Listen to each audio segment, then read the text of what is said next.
"This is not science. This is garbage, and it belongs in the trash," the teacher said, and she dropped the dented tin canister into the bin without looking at the girl who built it.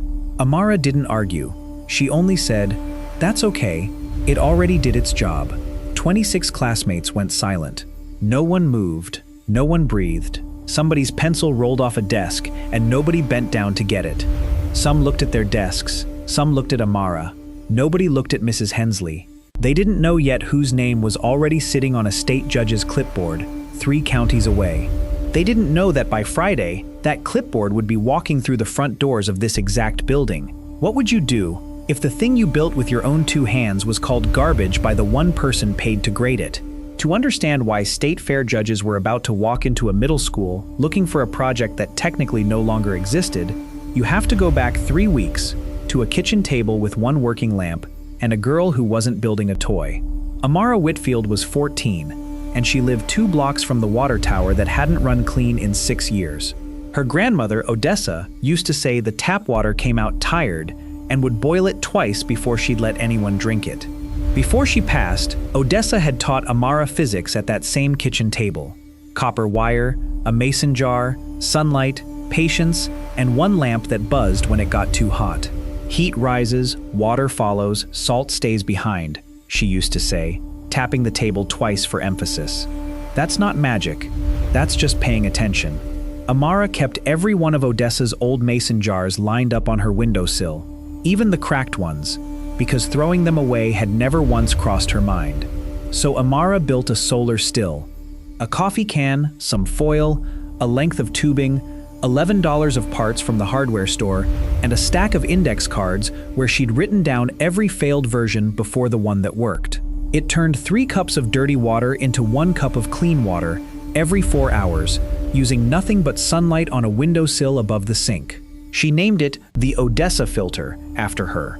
She entered it in the regional science fair, in a division of 40 projects, most of them store-bought volcano kits with a parent's handwriting already on the form. Mrs. Hensley taught 8th grade science, and she had a system.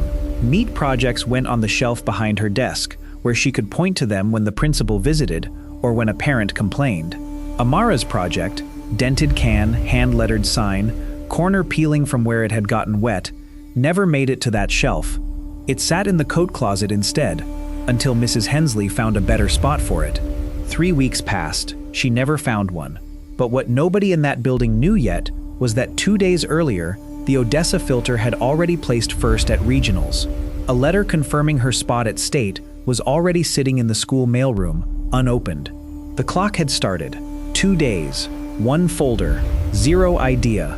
3 weeks after she built it, Amara asked for her project back so she could clean the fittings before the trip to regionals, a trip she didn't yet know she'd already won. Mrs. Hensley said the words that opened this story. Then she picked up the can, her grandmother's can, 6 years of tired water, 40 years of a lesson taught at a kitchen table, and carried it to the loading dock, where the janitor emptied the bins twice a week. Not the wastebasket by the door, the big one. The room went cold, the way a room does right before something breaks. Someone near the window whispered, "Miss, that's her grandma's," and Mrs. Hensley cut them off before the sentence finished. Amara didn't cry. She picked up her backpack. She said it again, "That's okay," and walked out. That was the whole cruelty. 12 seconds, 1 can, 1 line. Her grandmother had taught her that same lesson at that same table, 40 years earlier, in a house 2 streets over, back when the water tower still worked, and nobody thought a black girl with a mason jar had anything worth teaching a classroom. Amara never told Mrs. Hensley any of that. She never got the chance to. Some people only ask what a thing is. They never ask what it's for. Friday morning, a state car parked outside the school. 2 officials walked into the front office holding a folder with Amara's name clipped under a gold ribbon. First place, regional division, state finalist. They'd come to collect the project themselves, so it would travel to the capital properly. Mrs. Hensley's face went the color of the tile floor. She said it might be in the coat closet. It was not in the coat closet. She said maybe the supply shelf. It was not on the supply shelf either.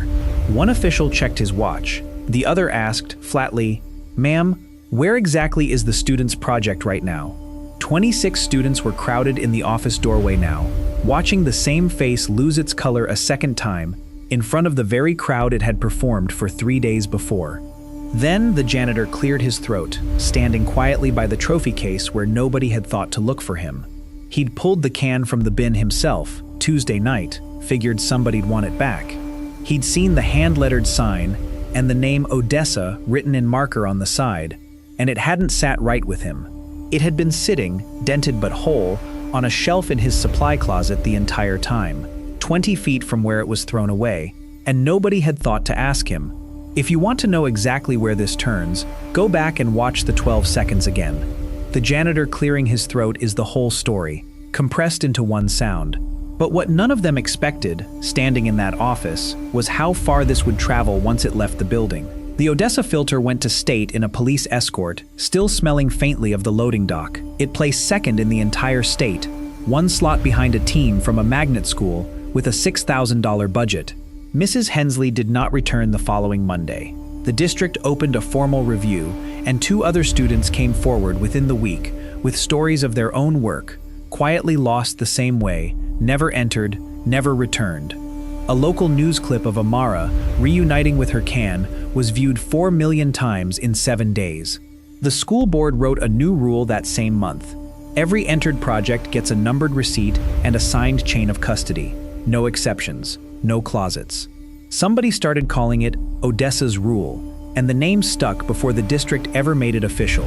5 years later, Amara stood in front of a different room, 20 incoming freshmen this time running a free summer workshop she called the Odessa program.